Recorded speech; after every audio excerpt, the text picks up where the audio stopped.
You're listening to the Back Home Network, presented by Home Field Apparel.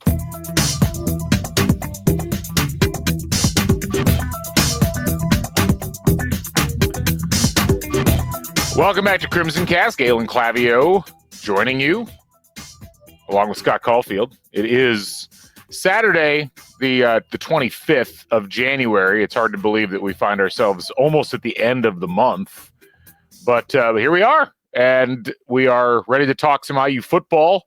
We had Taylor Lehman on earlier on this week to talk some of the X's and O's, and we're going to talk about some of the other questions that you folks brought to us via Twitter or via the Back Home Network Discord. Scott, before we get started, great to see you. We've already had one costume change this morning as we showed up wearing the same hoodie, so I've reverted to my Let's Shock the World Fairleigh Dickinson t-shirt. How are you doing today? I'm good. It probably happens once or twice a year. I mean, it's something we all deal with. It's a home field problem. Just, you know, show up with the Spider-Man meme. As many thousands of different things are in the home field storefront online, you're eventually you'll have that moment where you wear the same thing as somebody else. It's a big problem here in town. Our buddy IU Artifacts, who chimes in occasionally on the show, we've got to have this thing before we show up at a place to go watch IU to make sure we're not both wearing the Never Daunted hoodie. It's an issue. It almost to the point I feel like we need some kind of online check-in system among friend groups related specifically to home field apparel, where someone gets to reserve. You might have to do it weeks in advance. The weekend of February 8th, I'm going to be wearing the Bison hoodie and nobody else can. And this all sounds great. Another social media platform until 2 years from now, people are ranting about politics on the home field check-in app. And then it has to be shut down. And it's I'm going to White Sky to get, whatever, Blue Sky to get my new home field.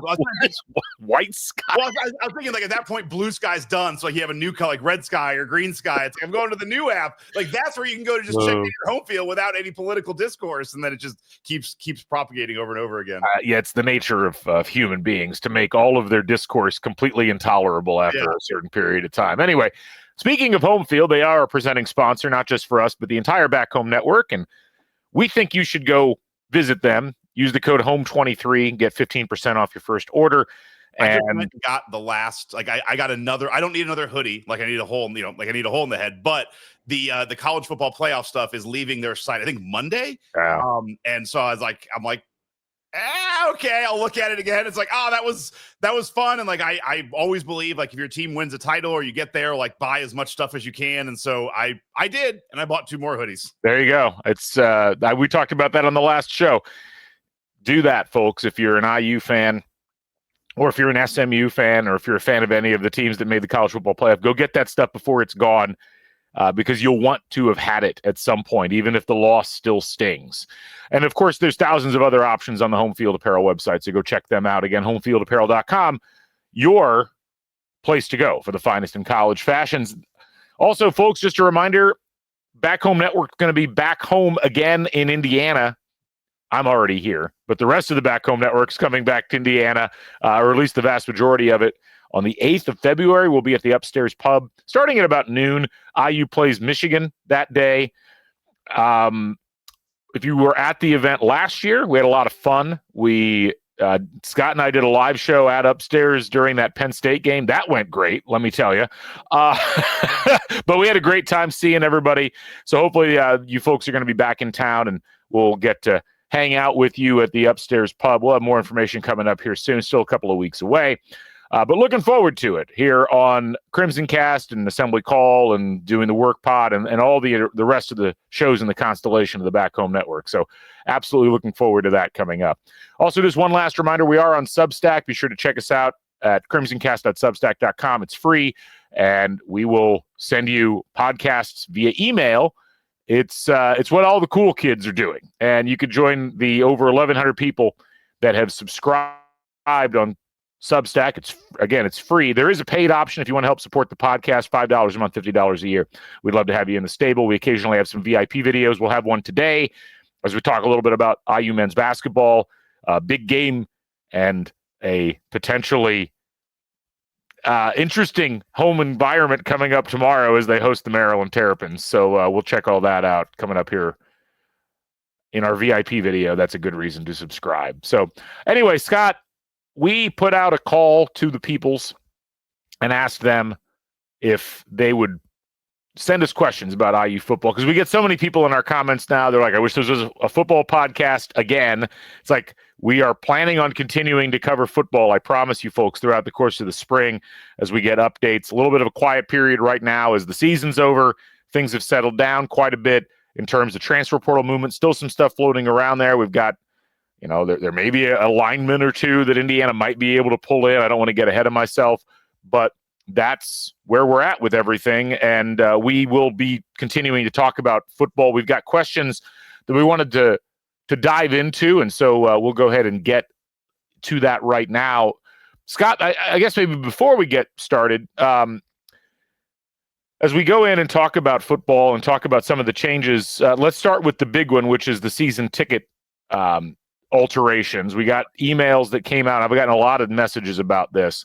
Indiana instituting a personal seat donation on top of the regular ticket cost. This is something that a lot of folks, have questioned. And a lot of people, Hunter Schultz asked this question, where your season tickets are located, you'll be charged a mandatory donation of somewhere between $0 and $250 a ticket.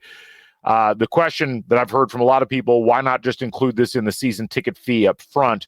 So there's a couple of things I think that are worth noting. First of all, we've been very lucky to have not had personal seat donations as part of the IU football ticketing experience, and it's largely been because of the lack of market demand for IU football tickets, or just kind of the general lack of place within the IU sporting culture for football, as we've talked about many times on this show.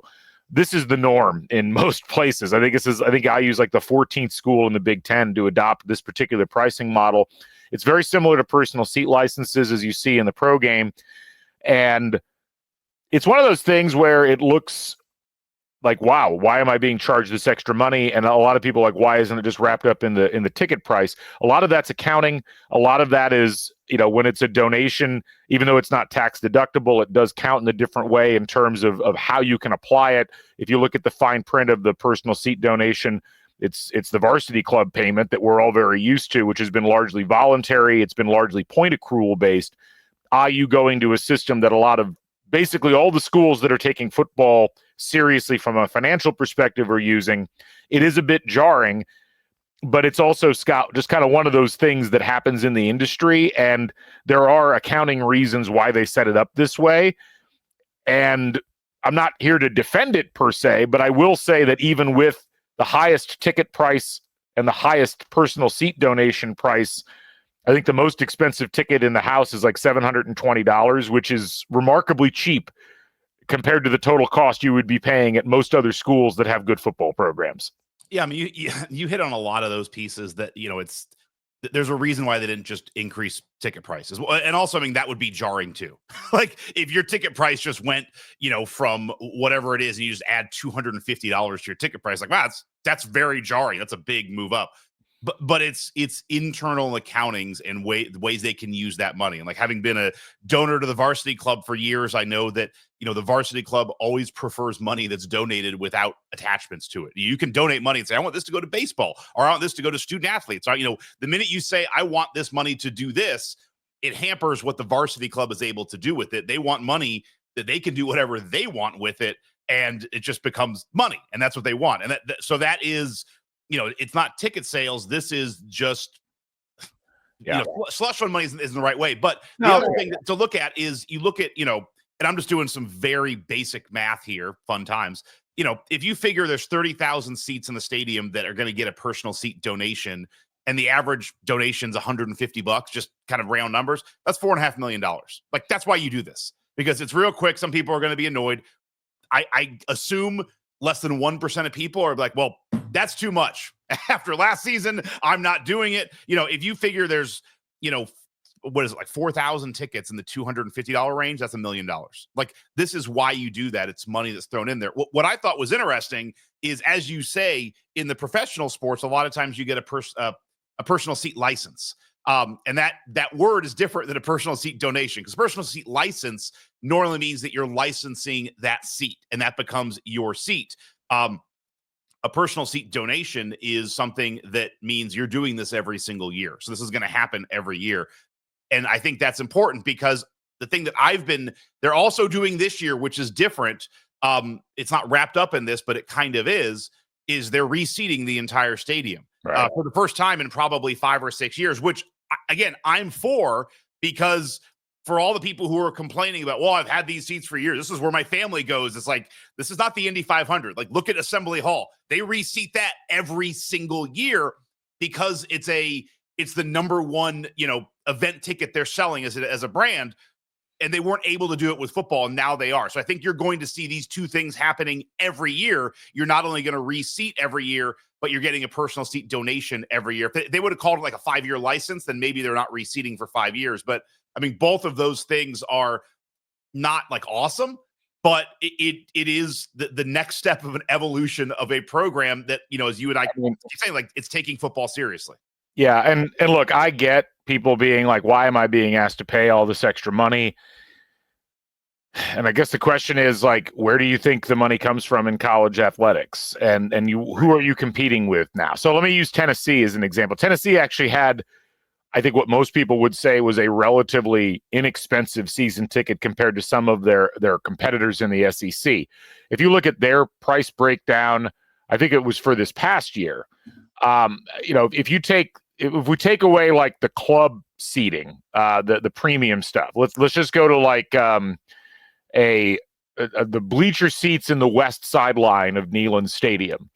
The tickets are $450 a piece, which I believe was more expensive than all but one of the categories in the IU one. Like the most expensive, the tier ones, which are basically 5, 6, 7, and 8, or 25, 26, 27, 28. At basically the 50-yard line on either side. Those are $476 per ticket. All the blue seats around and above those, which are the next best seats in terms of sight lines, are $441. So you've already dropped below what Tennessee is charging you for season tickets with that. To get those tickets, those sideline bleacher tickets, the equivalent in Neyland Stadium, the contribution is $1,050. And that's per ticket. So you're actually talking about a $1,500 ticket. So you're paying, even for the best seats in Memorial Stadium, less or just about half of what you would be paying for the exact same seat there. Now, you're talking about Tennessee's had sustained success. Indiana, this is their first year where they've really been like this level of successful. So I'm not that concerned about the increase there. And as you could see, like, you could talk about, well, why don't we wrap this up in the ticket price? You can see that the industry standard here is that we don't do that. I know this sounds like I'm like justifying it, but it's just like, this is the business reality. To me, it's more of a surprise we didn't have this system before. Well, and also, like, think of this kind of like how you pay real estate taxes in Indiana. You're paying the rears. Like, you're kind of paying for last year's performance. Like, they had a great year last year, and now it's like, all right, we can do this. This is kind of like, you're paying the 2024 taxes in April of 2025. This is what you're paying for that performance. I mean, honestly, I will say this point, not getting us off track, but like, if you're going to be more annoyed at payments for production, you should be more annoyed at what you're paying in varsity club donations and what you get priority points wise for IU basketball over the last 20 years. Like, that's what's always been more frustrating to me, is like, if IU football goes out and does another 2-10 like they did after the 2021 season, then yeah, like, I'm going to be slightly annoyed this happened. But again, I do look at this as kind of, in the rears purchasing, because IU is in a spot, like, I'm sure they wanted to do this for a couple of years. They just needed a good season to do it. They got it, and now they're doing it. I mean, it's not going to go away. Now comes the, performance has to kind of keep up with this. But as you said, I'm in the same boat. I'm not here to defend it, but it's like, an extra $200. My seats are in, section 8. We're in the blue section of the map, which I still think are fantastic seats. Like, even if I had the opportunity to move, I'm not sure I would. Like, I kind of like where I'm sitting, and I'm not in the premium 250 ticket, so it's 200. We have 4 tickets. That's the decision that I make to get 4 tickets. It's $800. It's like, all right, that's not awesome, but I also donate to the varsity club. So, maybe I slick a little bit off of that and move this up there. It's like, it's not a ton for an entire season ticket. Yeah. Well, an entire season ticket, and anyway. I'm just thrilled. The place I like to get my tickets is in the yellow, so I'm in an even better spot. We'll see how that actually plays out when they do the seat reorg. And the thing that I would the other thing that I would say is it would be frustrating if it didn't look like Indiana was using this money to try and better the program, but they are. I mean, I listened to your podcast with Taylor Lehman and was like blown away when you guys were talking about I knew the salaries had gone up, but the salary of our defensive coordinator, when it's like $2 million, like it'll be in the top, 10 in the country in a year or two. And it's like, oh, and you see what they're doing. They're trying, some premium seating on the ground level. They're having better concessions. You keep hearing about how we're, top 10 in the country in NIL, and they're paying Signetti, they're getting good coaches, like across the board. When you look at IU football, there's no real area you can say, well, it looks like they're just lining their pockets and not using this to make the program better. Like they are using this money very effectively to push this program forward. So as you said, yes, they get a lot of money from the Big Ten Network, but this also just needs to come from the donor base. So I'm okay doing it because I'm a fan. I'm part of the process. And it does look like the people who are in charge of the money are putting it to really good and effective use. The other thing I'll say is that what's hovering over all of this is this NIL settlement and the idea that you're going to have to move that within the confines of the athletic department. I mean, we don't know. There's legal challenges to it. There's going to be some questions about how all this plays out. But the reality is every athletic department's having to prepare for a future where they're going to have to pay for the NIL payments internally. Right. And there's only a certain number of levers you can pull. Like the money doesn't just materialize. It's why you're starting to hear about sports getting sunset at other schools. That will continue. And unfortunately, until there's a sane group of rules that are instituted in college football, which does not appear to be coming anytime soon, you're going to continue to see these kinds of things because it's unfortunately just kind of the way the business has been allowed to conduct itself in general. And IU is put into a position that all the other schools are where you have to adapt to it. There's not really there's not much else you can do about it. Anyway, let's move on to other questions. So we had a bunch of questions about the stadium. Ryan asks, what are your hopes for the renovations to Memorial Stadium? How much would you want the seating capacity to increase? We've talked about this on the show before, but there's been a bunch of talk. Alex asks, what might the East Stadium Club look like? He also asked about the season ticket donations. I've been saying this for a while, and we get a lot of questions about the nature of the stadium with it. We've heard there's going to be renovations. I think, first and foremost, the biggest things that I would like to see, and this actually answers Patrick's question as well, of what changes do you want to see to the game day experience, get the lights and the sound up to standards. You look at a lot of these other stadiums, they've got the cool light effects coming in. They've got much better sound systems than what Memorial Stadium has been able to provide. One of the things about this season that was an interesting proof of concept to me was getting a chance to hear what Memorial Stadium sounded like with a full stadium of IU fans at maximum volume. And what we discovered is that Memorial Stadium is actually a pretty cool little stadium in the big scheme of things. Yeah. It gets loud. It contains sound well. Really, you think what they enclosed the stadium into a bowl configuration in 2017 or thereabouts. It was somewhere in that range. And then we really hadn't had an extended period of time where we could see what that was like. And it's funny the number of people like on the college football subreddit who would see the stadium on television and they'd be like, that's a neat stadium. That's actually kind of a cool little design that you've got going there. Even in the college football game, I see a lot of people in those forums talking about like how Memorial Stadium is one of their underrated stadiums. I never thought these things would be talked about in relation to Memorial Stadium. Never, not once.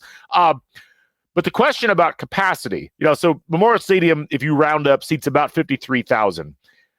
I don't know. I do not think you want to go down the road of expanding it at this point. I think what you need to do is establish and solidify demand in terms of regular seating. I do think that what you need to do is add additional premium seating. And when you get past the lights and the sound and that kind of like general atmosphere stuff, premium seating is probably the easiest thing to add in terms of an architectural thing.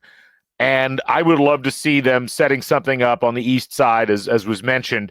up above the seating section. It's a really good spot for like kind of the beginnings of a second deck. You build a string of luxury boxes up there. You put yourself in a position now where you're able to generate a bunch more revenue.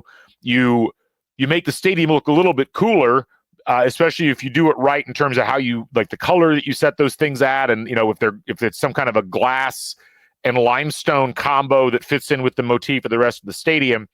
To me, like that combined with a real hard look at that press box that looks like something out of a model train kit at this point, like that's got to get fixed as far as I'm concerned. Like that's got to look more modern and something that celebrates what heritage Indiana does have. You look at some other stadiums and they've got whatever bowl victories that they've had or whatever like playoff appearances they've had recognized in the stadium.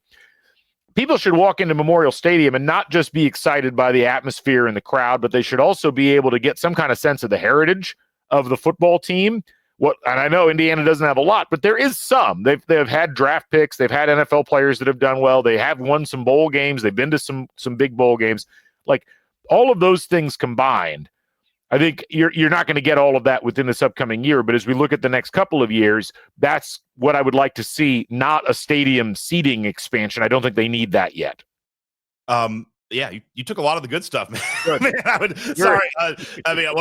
to have to restate. Like, I can't come up with more because a lot of the things I was writing down and thought about, you took. But I agree with you. Like the thing with, we talked about it a lot this season.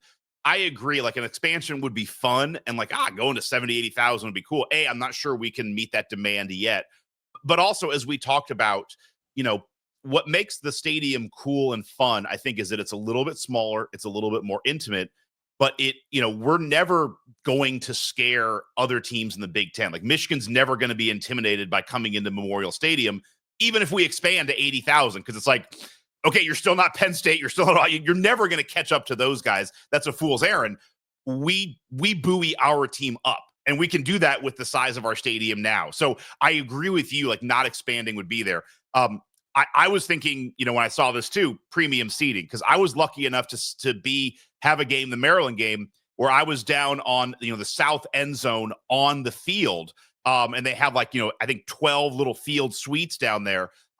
It's really cool, but it does very much feel like, I used to joke, we have access to a room during the game as a varsity club member. It's in the Excellence Center now. Before that, it used to be in like the bowels of Memorial Stadium, and you would walk down these stairs and there's like exposed wires. And I was like, this is where you're sending your premium donors, is through this like hall of death. It felt like I'm in the middle of a Saw video. The premium seating down there is nice, but it's temporary. Like they are temporary stands, temporary tents. They have little fridges and food, and you can sneak in back into the stadium to get to an area where they're serving drinks and food, but it all feels very this is not what it was meant to be built for. So I agree with you. And I think those premium type seats, back to the money thing, they bring in another money revenue, but those are ones that I don't think would be hard to fill with some of the corporate sponsors in the Bloomington, Indy area. You look at what they did at Assembly Hall, that little area, the premium seating area they had is not huge. I've never seen that like not full. Like even for games where there's not a lot of people, a ton of people are there. So I agree with you on that. I agree on the lights. I think that would be cool. I had heard that when Indiana last put in their LED lights, it was like an extra $50K to get the ones that turn off and on. And we didn't do it. It's like, that was a mistake because it would be cool to have that. I think having that kind of light show would be cool. I love the idea of, we had talked about it earlier in the season, the east side is where you have expansion and growth. Cause I love the idea of kind of covering up the top of Assembly Hall a little bit on those shots when they go out, and it just becomes the IU football thing. But I also think, I do think, if you build something more permanent for premium seating at field level, I think that would be cool, but I do think it needs to be more permanent. So on the south side, and same thing on the north side. The north side has a ton of extra room over there, and you have like a little spot there with like the ROTC. That's nice. That still feels, you can. I think that north side end zone is a lot of room to build something permanent. and whether it's a tunnel that fans are, students are near when the team comes out or something. Like right now, it kind of just becomes a catch-all of like, well, that's where the band's going to wait, and we'll have a little ROTC, which it's fun. I love the ROTC, but we have them over there, and we have like a couple cheerleaders. Like it's just kind of this mishmash of like, that's where we'll throw stuff. We're not sure where it goes. It becomes like the junk drawer of Memorial Stadium. So I think something on that side there, you could do a lot of very cool, low-level premium seating, which is interesting, like something you don't see a lot of in college. You see a lot in NFL stadiums. You don't see a lot in college football stadiums. So it could be a nice addition having, some very permanent, high level, like premium suite level seating in a college football arena. Scott's number one priority is not sitting with the normal fans. He wants to be. He's kind of. One game I got lucky. Had a friend. My God, you're sitting on top of the Excellence Academy for an entire season. The Scott Caulfield wine tasting suite is going to be a tremendous feature of the 2030 Memorial Stadium that we're going to get. I'm all in for it. My personal seat donation is huge, but yeah, it's great. I'm fascinated at the bidding war that Oliver Winery and Butler Winery are going to have over having you as their primary. It's going to be amazing. Really looking forward to it. Anyway, no, I think all those are good points. And look, ultimately, personal Scott license, like it's just once a year. Jeez, wow. I know. I'm actually sad that idea has been put in your head now. We're never going to hear the end of it. No, but ultimately. And we had another question or two about the game day atmosphere and what we'd like to see change. I got to be honest. I thought the game day atmosphere this year was really good. And the tailgate atmosphere is really fun. Yeah. And for, as much as the tailgating scene has been criticized as an obstacle to people coming in and watching IU, as it turns out, the obstacle was bad football, not the tailgate scene. People wanted to be in the stadium. People stayed in the stadium when the team was good. That's how the paradigm works. And I think that you're going to see more of that.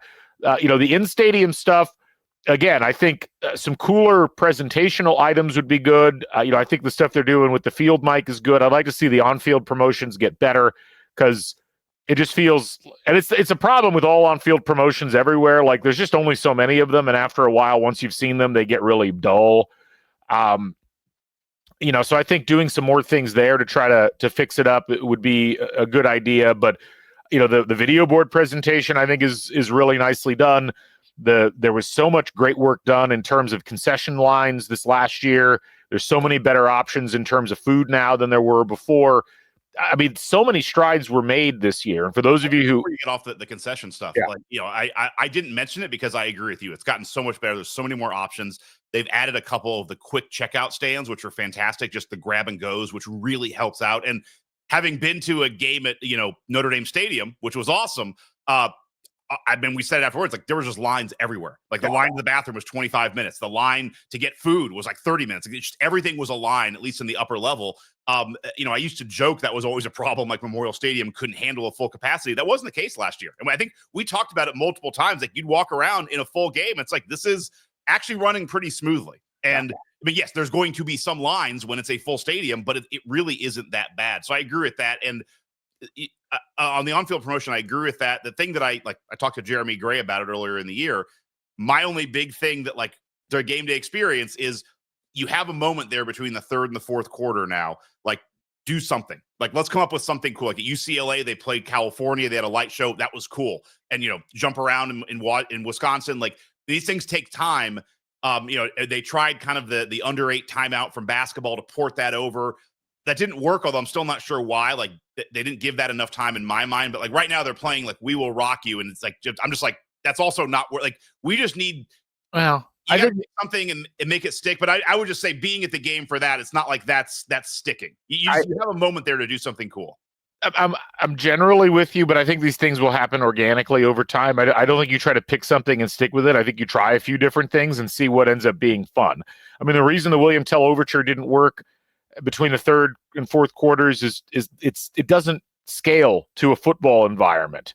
Yeah, it just doesn't. I mean, it's kind. And I'm one of those rare people who I'm kind of done with the William Tell Overture thing. It's fine, but I've been watching it my whole life. You can't do your vote on bringing it to football then if you're out on it. Well, I mean, I think my vote matters. There's surely other people. It's kind of like when we talk about the rotation of songs that get played, and it's like that should probably be broadened, because after a while you go to these games over and over again. Some people love the same thing over and over again. I admittedly am not one of those people. I like some variety.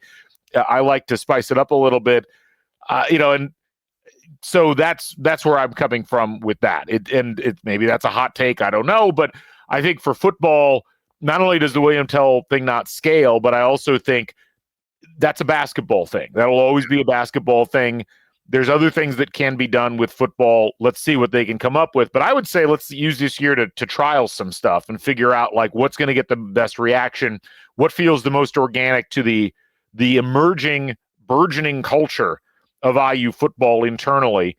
I'd rather it came out of that. So we'll see what happens. You added something this year. Like you added the towels. Like, so I hope my hope is, and I'm assuming it's going to happen. Like you have towels at every game next year. They're all different. You get a different towels. Like you collect the series. That becomes something, maybe, oh God, bad idea, Scott. Don't say it. Maybe the next year is a personal towel license. No. Like $10 a year so you get no. But like to me, it's like that what was cool is this year is like I really do hope the towels continue because that was something. It's like, oh, this is a tradition. Like this is something that was built. We were there for it, and now you just need to keep building those. But yeah, I hope the towels come back for sure. Yeah. We had some other questions. Hoosier Review asked, what one local Bloomington restaurant would you want added to concessions options? So we got a bunch of them. Finney Hospitality Group was in there with Social Cantina this year. Everbowl's in the stadium. Buffalo's is in the stadium. Upland Beer. Stadium now, right? Yes, that's right. So, and I mean, I live down here. You don't. So, I guess better for you question. Yeah. Yeah. It's an interesting question because I think a lot of the food I think that would, I mean, I'll say the following, and then I will give an exact, reason why that doesn't make sense. A lot of the food that should, that I would like to see in the stadium doesn't really work in a stadium atmosphere. But then like Everbowl's in the stadium. When I think stadium food, I don't think acai bowl, right. And yet it's really good. And it's a really nice, healthy option in the stadium. If they're in Assembly Hall too. If you want to check them out, they're up on the second deck there, not the balcony, but the like right at the corner on the west side, I guess would be the northwest side. So if you think about the other options around town, I don't know that there's a clear choice. It would be interesting to get, I don't know, you've got wings options, you've got pizza options, you've got some healthier fare. I don't know that I've got one where I would say we absolutely positively need to get that in the stadium. It would be nice to have like a good burger option that isn't any of the current ones. And I don't know who the best provider for that would be, and whether that would actually translate particularly well to a stadium environment. Like things like wings and pizza are kind of, you're pre-making them, you're just getting them and getting them warmed up. The cook-to-order stuff, I'm not sure if that necessarily works because that just invites a lot of lines. But ultimately, what I like is the fact that there's so many different options in there that work as far as just food that you can take back to your seat and food that you can get lines. So I don't even know if there's one right now. Is there any that stick out for you as something, even in the Indianapolis area? Because I'm certainly so locked into Bloomington, right? It's hard for me to get a sense of what's going on elsewhere. No, I mean, there's stuff I love up here, but then it's just like me talking about I love Ale Emporium, but like they don't have a spot in Bloomington, so it'd be crazy to have like Ale Emporium wings down there. I mean, I was joking, like you should have a Chick-fil-A. I'm like, oh, they do have Chick-fil-A there. They do Chick-fil-A. Like that's always busy. No, I like I think you're right with the burger idea.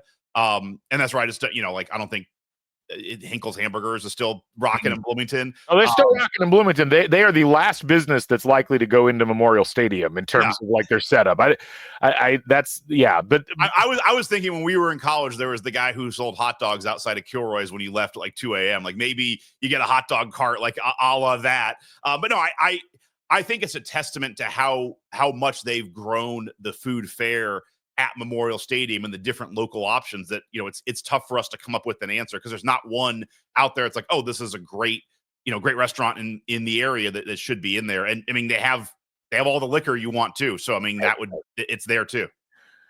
Let's move on to some other questions. We did a question from, let me go actually head to the Discord. So this question ties in a lot to a lot of the other questions that we've had in the same area. So Jared asks, what is the new bar for success with IU football, i.e., what's the minimum level of accomplishment for next season that won't leave the majority of reasonable fans feeling disappointed? And so we got a lot of responses, people throwing out win totals. We had a lot of people asking questions about like how many games do you think Indiana is able to win this upcoming year given the schedule?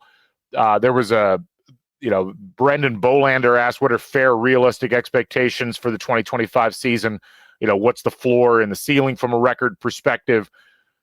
So let me try to answer this. Justin Bobbitt as well. Like, with the portal talent IU's brought in along with the returners, is it reasonable to expect a 9-3 or 10-2 season in 2025? So there's kind of two separate answers here. What's the minimum reasonable expectation?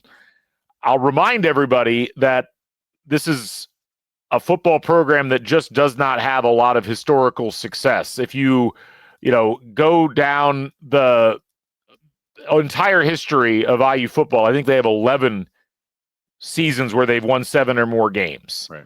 12 if you count 1994, which I don't, because they didn't really win that game against Michigan State. It was forfeited to them after the season was over. This is the first time Indiana's won double-digit games. And the last time Indiana had won 9 games happened in 1967. So, to me, I think minimum reasonable expectations for this upcoming year, it's probably the 7-win mark. I think there would still be people that would be somewhat disappointed by 7 wins. I think it's important to remember that it's hard to win a lot of football games. And the idea is raising the floor first before you can raise the ceiling. You could say, and again, I'm kind of taking 7 wins in a vacuum and not looking specifically at the schedule.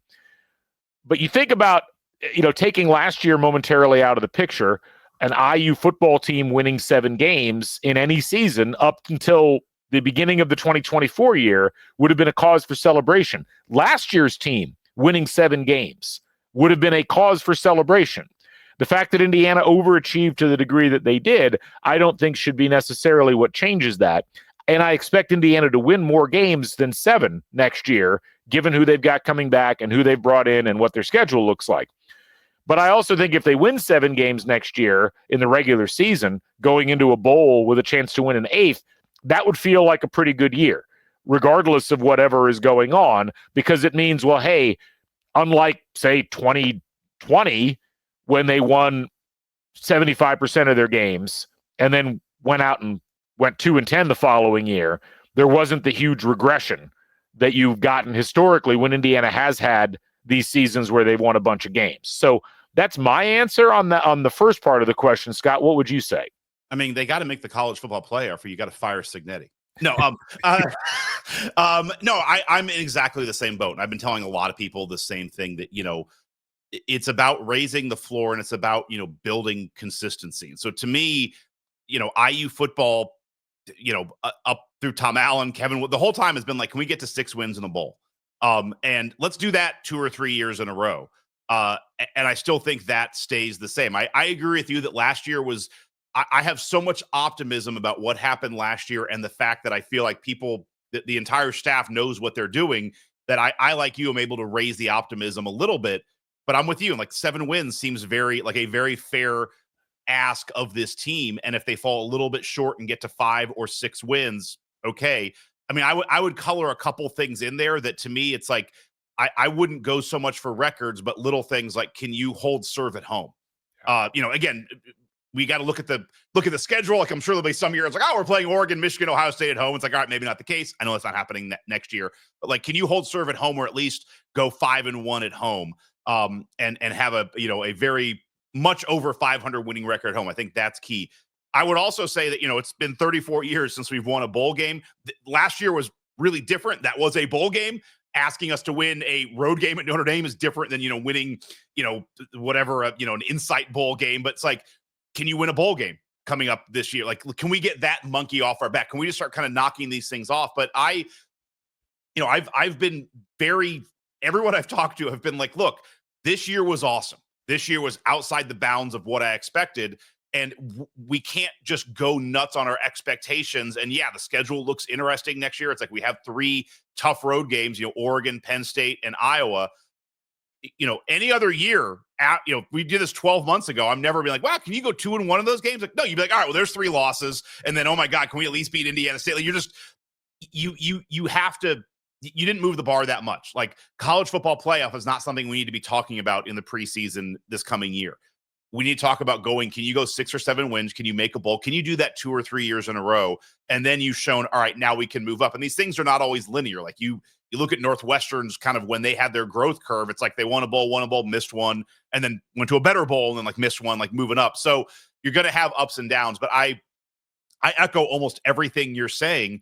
And as I look, for this year and for the next, year after, I don't think I'm ready to say 8 wins is what we need to get to for a successful season until, if they go to a bowl this coming season and they win a bowl, and then maybe the year after they go to a high level bowl.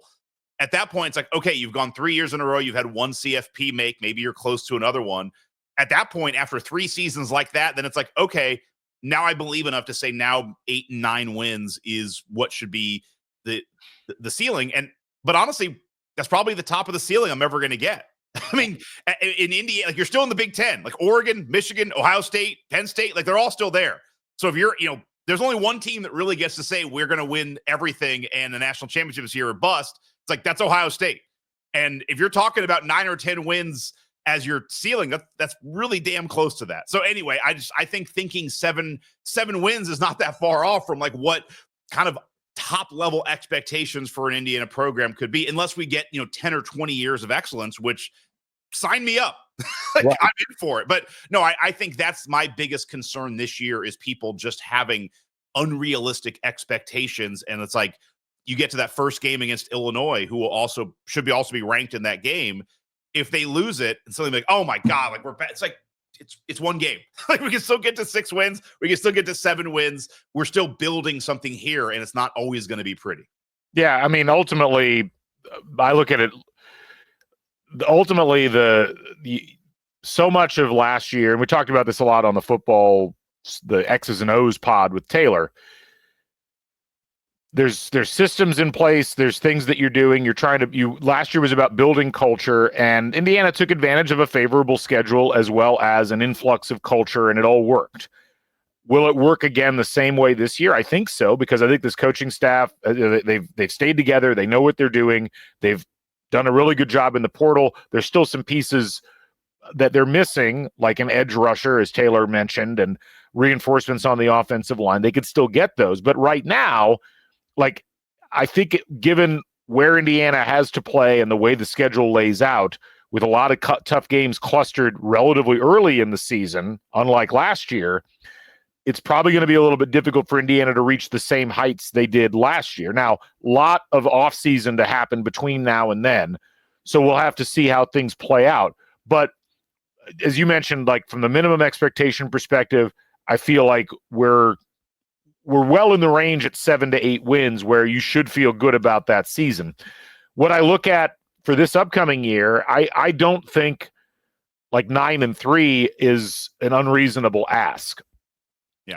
As was mentioned, like you look at the schedule and you look at the way that it plays out, Indiana has some pretty tough games.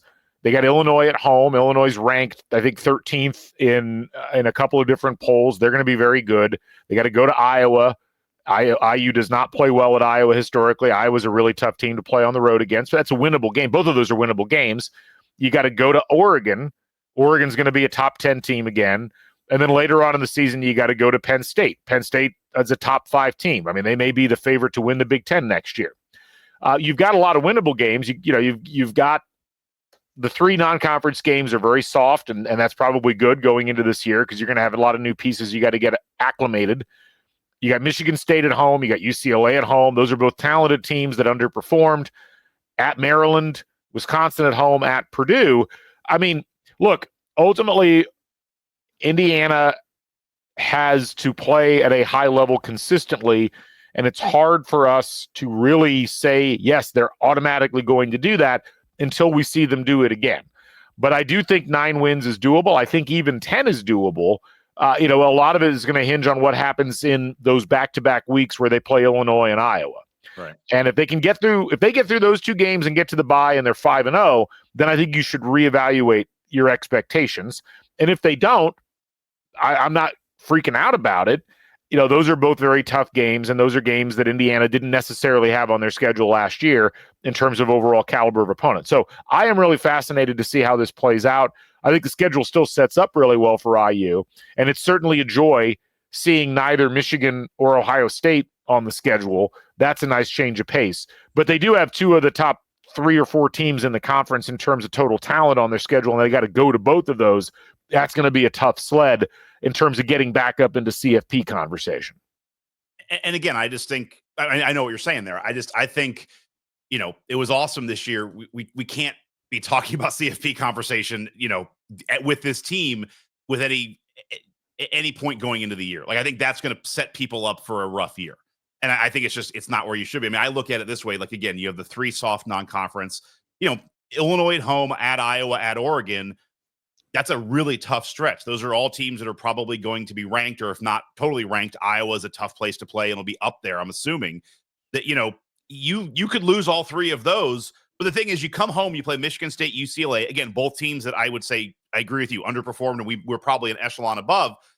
If you lose all 3, Illinois, Iowa, Oregon, you come home and win those 2, you're still 5-3 at the end of October. How many years? Like, Galen, we've been doing this like 20 years. Like, how many years? Like, do I just want to be 5-3 with a chance to win our 6th game and it not being the one game against Purdue? You'd be looking at 5 games to get one win to be bowl eligible. Like, I will take that every year. I think, to me, it's like that's more the mindset we need to be thinking of to try and be happy and exceed expectations than even to ever mention the college football playoff again, because I think getting in those areas it's just going to be tough. And it's like something that it's asking a lot of this program to do, like in back-to-back years or even 2 out of 3 years. To me, it's, again, can you be in a spot where are you comfortably in, do you have a bowl wrapped up in November and you're trying to now get a better bowl in November? That, to me, is like, that's a really good place to be for this program. And that's something we also haven't been in very much at all. Right. Yeah. I can already see the comments like, oh, you guys are just like, soft pedaling here, and you're making excuses for IU, or you don't have a high enough standards. Just saying, we've been doing this long enough. This is rarely a linear thing. And you can look around college football. It's rare that you would go like 11 wins and now that's the floor. That's not how it works. And well, it's funny because like one of your questions with Taylor that was asked to you guys was, and I'm paraphrasing, was something along the lines of, hey, we did really well, but now, can you really compete with the Ohio States and Michigans without getting that 4 or 5-star, recruiting talent? How do we fix that? And it's like, well, good luck. You just don't in 18 months be like, hey, we're going to start out recruiting Michigan for 5 stars. Like, you're going to have to find ways to continue to compete against those teams, because Ohio State's not going to stop recruiting. Like, they're still going to get a bunch of 5 stars, and you're not the only team also trying to get those 5 stars. So it's not a silly question. Also, all questions are awesome. We love them all. By the way, Crimson Cast is instituting a question seat license. So, if you want to start asking questions, I like question, 38 50 to get it on the air. Wow. But it's like those kinds of questions. Like, all right, well, now we just got to start doing this. It's like, well, it's not that easy to just suddenly start getting a bunch of 5-star recruits. Like, right. you always mention Iowa and Wisconsin as teams that are able to do it without that. They're trying. It's like they are trying to get some of that top tier talent. They haven't been able to break through. Like, there's very few teams that get that much top tier talent on a regular basis. So I do, questions like that make me wonder people's thought process sometimes. It's like Indiana's going to have to always be kind of keeping those expectations a little bit more tampered, because I don't see a reality, no matter how much success we have over the next 7 years, a world where suddenly we have out-recruited 5 stars by Ohio State, Michigan, or Penn State. No, and again, as we sort of talked about on that show, it's less about that level of recruiting, and it's more about doing a better job with 4 stars, right? Doing a better job with developing the talent you've got. One of the things that was mentioned a lot around the game between Notre Dame and Ohio State was that Notre Dame didn't have a ton of 5 stars. They had a bunch of 4 stars, and they used the 4 stars really effectively. They developed them very well, and there was clearly a talent shelf that Ohio State was on that Notre Dame had not reached, but they were still competitive in that game. It's really And now they lost. Notre Dame didn't deserve to be there. No, not throw that out there. Exactly. Like it's funny that no one deserved to be there but Ohio State. Yeah. But ultimately the reality of the situation is you've now catapulted yourself into a different echelon. You're getting looks from recruits you weren't getting looks from before. You're in the group of things, and you'll get some of those people. And I think that the message that Cignetti and his staff have sent regularly through their coaching, through their behind the scenes stuff, through the way that they run the program is going to pay a lot of dividends. It's just going to take a few years to fully get it, because you're talking about you're talking to high school coaches across the country. You're demonstrating what you're doing. You're getting in the minds, the juniors and seniors, they've already kind of got a good sense of where they're going from the high school level. So now you're playing for that next group of people who might not be here until 2026, 2027, 2028. So it does take some time. And ultimately, the record and what Indiana does with this upcoming year, it's going to be an improved roster in terms of raising the talent floor. Is it going to be good enough to go in and beat an Oregon or beat a Penn State? That's the big question. You've never won at Penn State before. You have won at Oregon, but that was 20 some years ago. And that was a completely different set of circumstances. So that's how I would. Galen wants to bring back DiNardo. Right. Yeah. We're bringing back DiNardo. Let's do that. One other thing just for next season in relation to this, talking about next season. And again, sorry, I'm kind of rehashing some stuff with you and Taylor's pod, but it was really good. You guys also talked about, like how is there a concern that, there's a lot of film that's been seen on this team. And I kind of looking at it from a positive perspective. I do look at it a different way. I think there might be a ton of stuff we just haven't seen yet, because we have to remember we had a quarterback playing most of the entire year with a torn ACL. And he knew it, but the coaches also knew it. So you could be there drawing up plays. It's like, I'd love to run this RPO sweep and this, but I can't do that with a guy with a torn ACL. So that's going to be off the side, and we're going to run this playbook. I don't think you can minimize how insane of a point that is, that you had Curtis Rourke with a torn ACL the entire season, and the coaches knew it. So there's just certain things. It's like, we can't do that with a guy with a torn ACL. Run whatever kind of actions or stunts that you want to run. You can't do it. So to me, I believe there's a whole bag of tricks and a bag of plays that just weren't able to be run this year. And what Rourke did was awesome.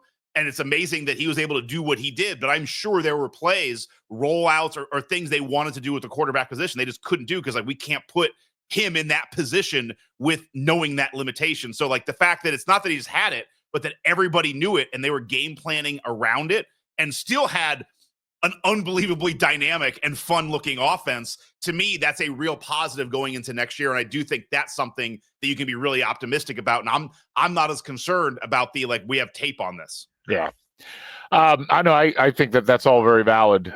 Matt asked, I was looking at future schedules. What's the thoughts on IU at UConn in 2026? Will IU buy out of that and have a home game? I don't see the point of traveling to a UConn.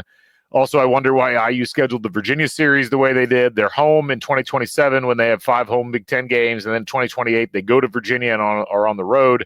Seems like they should have done the opposite. I mean, I'll say this. I would be surprised if that game at UConn ended up happening. These things tend to get switched around. Yeah. IU doesn't even have their third non-con opponent set yet for the 2026 season. There's one floating out there. And look, there may be mandated changes to scheduling coming relatively soon in terms of who has to play whom and how many FCS teams or group of however many conference teams you're playing, teams outside the power conferences. Right now, 2026, you got Colorado State at home and you're at UConn. The question about why IU scheduled the way that they did, a lot of it really does come down to it looked good contractually at the time, but it's not anything that you can't get out of necessarily. And I think ultimately the scheduling, we've been critical of the scheduling of IU football in the past because it's tended to schedule without really thinking about the impact on IU's bowl eligibility and overall, success throughout the course of the season. I think back to a lot of those schedules that Kevin Wilson was playing against. Why are you going to North Texas? Why are you playing a series against Navy, who runs one of the most, weird offenses in the country? Why are you doing a home and home with Virginia? The people would laugh at Minnesota's schedules, and then Minnesota would win 8 or 9 games and go to a bowl game. It's like Minnesota's won 8 bowl games in a row. Like, that's how you do it.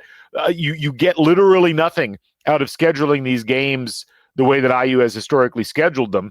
And as much as IU took criticism for buying their way out of the Louisville game this year, they absolutely should have done it.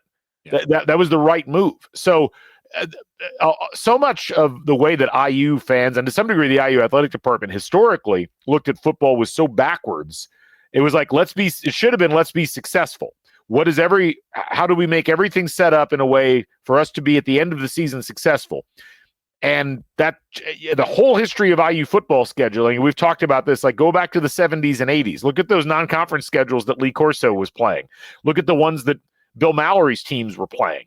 Like, what are you doing? But even Cam Cameron, you think about some of those years, it's like State and North Carolina. Why are you playing a home and home versus a North Carolina? Like, why are you bringing North Carolina State into your stadium? There's just like things that, if you know where you're at, and I think with IU in particular at this point, when you're in that intermediate range where you're still trying to move your way up, for as much as people have talked about non-conference strength of schedule, it didn't matter this year with Indiana. And even with the criticisms about Indiana, quote unquote, didn't play anybody, so much of their so much of their strength of schedule overall ended up being dictated by the teams in the conference. That's what matters. Give yourselves the easy wins, give yourselves the developmental ability, because what you need to do is get ready for the actual season, which is the conference season, because that ultimately dictates where you're going. So to go back to the question, you get literally nothing out of a trip to UConn. Buy your way out of that. Schedule something easy at home. Give yourself an extra win. Put yourself in a better position to get to the college football playoff or get to a higher level bowl. That's the answer. Again, this goes back to what we've been saying, is that, for the next couple of years, our scheduling should be set up for us to get to a bowl, not to bolster our, we're not trying to get to the college football playoff every season. So you shouldn't schedule to try and get to the college football playoff. You try and schedule to get to a bowl. Yeah. The only thing I'll say with the Virginia scheduling is I don't know when that was thrown on the schedule, but you do have to remember, in the last 24 months, there have been 2 different Big Ten schedules sent out. Like, I remember they sent out the Big Ten schedule before Oregon and Washington were added, like right after UCLA and USC were added. At some point, this is less than 2 years ago, they sent out a 3-year Big Ten schedule. It's like, here's your teams and your protected rivals, and this is your schedule for the next 3 years. And then 12 months, like it was like 8 months later, Washington and Oregon were added. It's like, that's obviously not our schedule, because I don't think they're just going to play an 8-game series, and then suddenly it's like, here's your new Big Ten schedule. So when that Virginia game was scheduled, Notre Dame was scheduled. Notre Dame's we're playing in 2029. Like, these things get scheduled way off. So as you meant, like, these things are constantly changing. I think some of it's just placeholders, and we don't know. There could be a 10th Big Ten game in 3 years, and that Virginia thing just poofs out for everybody anyway. The ACC may not be around. Virginia could be part of the Big Ten for all we know in a couple of years. Like, these things are changing. You heard it here first, by the way. If that happens, that'd be awesome. Like, you heard it here first. So I do think, like, it's when those things get scheduled sometimes, but I agree. And I have a couple of friends who kind of still make fun of, like, you guys are playing nobody. It's like, yes, we should. Like, look at our history. Like, we haven't won a bowl in 34 years. Like, I continue to go back to, like, last year was awesome. Our goal going into a season is not trying to bolster our resume for the CFP. We're trying to bolster our resume to get to the Pinstripe Bowl and win that. Like, that's what we're trying to do. A couple other questions. We had an interesting pair of questions, and we'll wrap up with this. Aiken Hoosier asks, how do you think the contrast in the current seasons will impact the balance of administration/fan support, both near-term and long-term, for IU football and IU basketball? One program seems to perpetually provide no ROI, and the other feels primed to do that. We also had a question. Right. We also had a question from Ari. Should IU worry about an attendance drop-off like later in the Mallory era if they're a perennial 8-win team instead of a championship contender like last season? So let me tackle the second one first, and we'll work our way back to the first one. I mean, I think you have an N of 1 with the Mallory era teams where people looked at that and said, oh, people stopped coming to games. And, the product was viewed as stale. And so therefore that shows that IU isn't going to support its teams unless they're perennially championship contenders. I disagree with that evaluation of things. I mean, I think what's important to remember, if you look at that era, there was a real peak in attendance for IU in the rolling average for IU in the 88 and 89 seasons, which was picking up on the huge attendance spike in 87 and 88. That's when it got up to its highest number really ever. It was 52,000 average. It did start to fall off, but it wasn't exactly like, Indiana was perennially winning 8 games every year and then people stopped supporting them. You got to remember, in 89, IU missed a bowl game and Anthony Thompson lost out on the national or the Heisman Trophy because they lose the last game of Purdue. They finished 5-6 that year. The next year they won 6 games. They had another 5-win season in that mix. Yes, they had 8 wins in 1993, but A, IU basketball had kind of gotten back to its apex, and B, IU football to some degree was still living in the Stone Age. Like you and I, Scott, grew up in that era. We went to games. You want to talk about bad stadium experiences or stadium experiences that had literally nothing going for them. I present to you like 1980 to 2000 with Memorial Stadium. It was a sterile environment, nothing exciting about it. The teams were good, more or less, or at least competitive, but there was literally nothing else keeping you in there. And so, friends, we talk about the old Memorial Stadium. It's like, I remember rolling down the hill. Like that was the thing when we went to games. Like there was 2 hills on both sides next to the bleachers that held like 200 people on the end zones. And it's like we would take cardboard boxes and slide down the hill, and then you'd roll down the hill. And it's like, all right, we got to go. It's like, I didn't even know they were playing a football game. Yeah, I know. I mean, as weird as it sounds, and look, I'm not fully excusing things, but again, if you look at where IU football was at during that era, it wasn't that different from what Indiana did from, say, 1978 to 1982, where they won 4 games, 8 games, 6 games, 3 games, 5 games. Like in that period, they were slightly better. They went to more bowls because there were more bowls in the late 80s, early 90s. But there was no compelling stadium experience. It was still an era where people were using the loophole of, I can use football to get basketball tickets, better basketball tickets. I don't think that the core nature of the IU fan base is that they don't support their teams. The last time IU was consistently good to that level happened to be kind of right at the end of an era where IU was still treating football like something that was there. They didn't really care that much about it. If it was good, great. If not, no big deal. There was very little marketing that I can remember around going to games. There was not a lot of media coverage. It's much different now.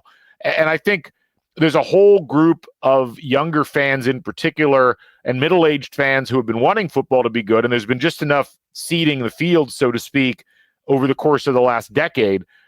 It's a much stronger base. It's a much better game experience. It's a much better stadium, and it's a much more televised product. I mean, that's the one other thing about it. It's like, unless you went to the stadium to watch IU football, or unless IU football was playing a Michigan or an Ohio State and losing, as they would be want to do during that era, you weren't seeing IU football everywhere, and it wasn't being covered by the papers very much or the television station. So it was out of sight, out of mind. And after the initial excitement of almost going to the Rose Bowl in 87 and winning 8 games, it sunk into the background. I don't think that that's going to be happening here.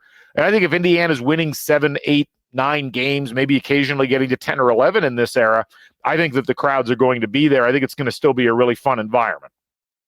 And I'm going to push on this a little bit to Ari, but I would say I've fallen into this as well. Like I fall into that same trap of like, Mallory, we had that run of Mallory, but you look at it like, Mallory's first year is 0-11, second year is 4-7 from 86 to 96.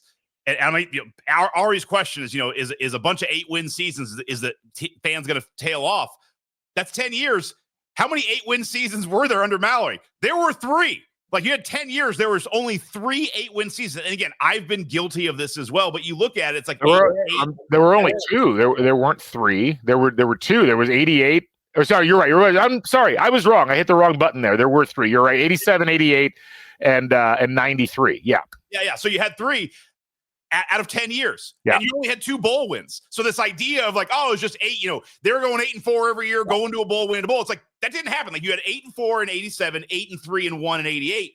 And then you go 5 wins, 6 wins, 7 wins, 5 wins. You don't get 8 wins again until 93. So this idea that it's just this like constant perfect 8 is not there. Right. I think you also mentioned something too, like not only was the stadium experience kind of boring, just during that time, you're playing the same teams, like obviously, but like it's the exact same Big Ten teams every single year. It's like, oh, here comes Iowa. That's Northwestern. And we know Wisconsin, like, and teams didn't really change much. It's like Wisconsin came in and did what they did. And like Northwestern came in and they sucked. And Michigan came in and you just saw the exact same teams.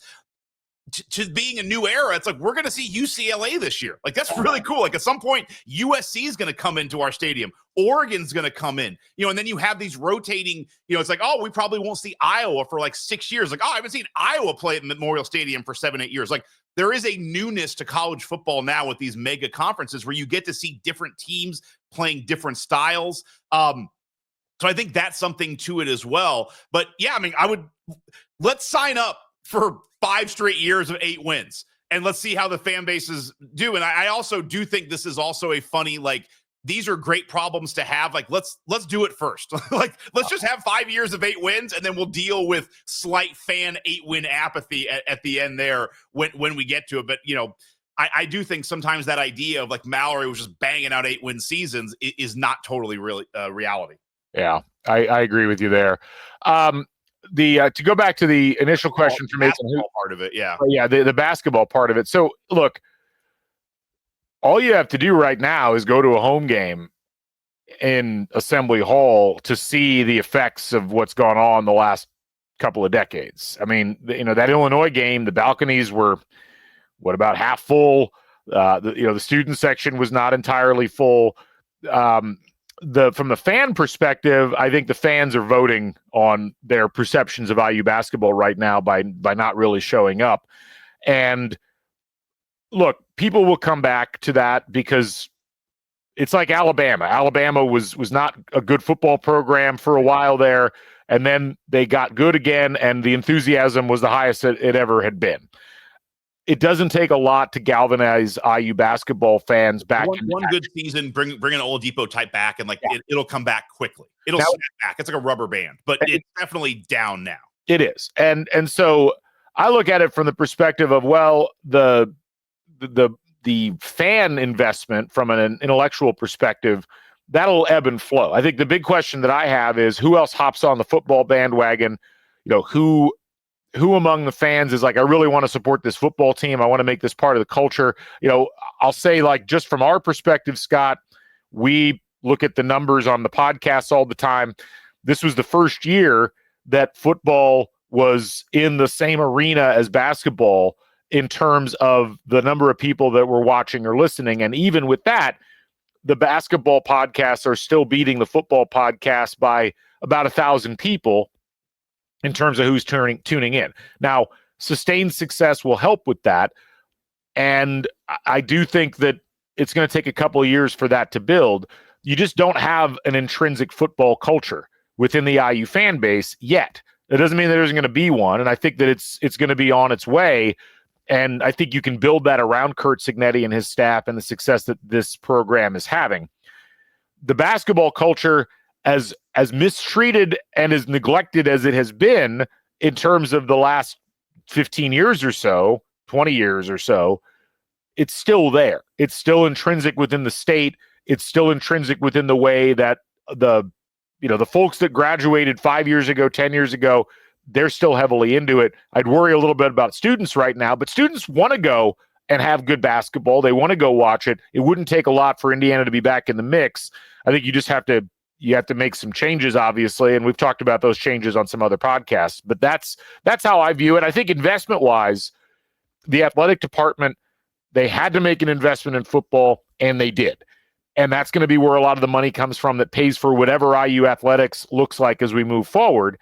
You're already heavily invested in basketball. They're not going to bring that investment back in terms of resources for recruiting or coaching salaries. That will be there as well. You're never going to make nearly as much money off of basketball as you will off of football.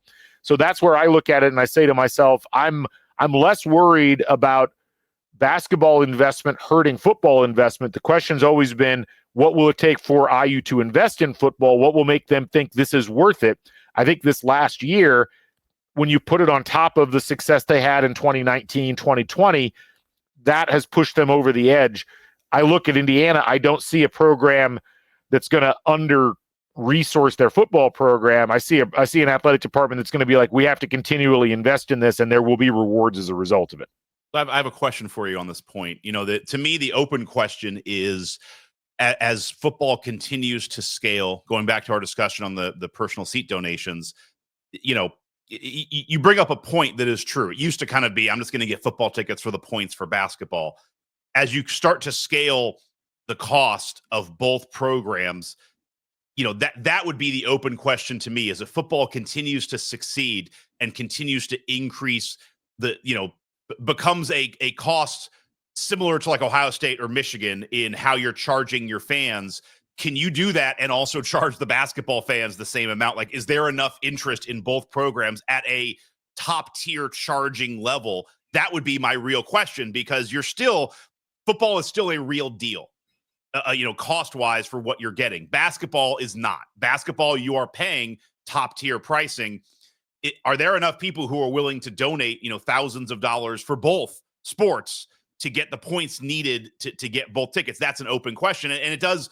The question I'll ask to you, Galen, is like, is there, I'm trying to think in my mind, is there a university where the fan base really supports both programs at that top tier elite level? Because there's programs that have good sports in both. Like right now, Alabama is doing well in basketball and obviously doing well in football.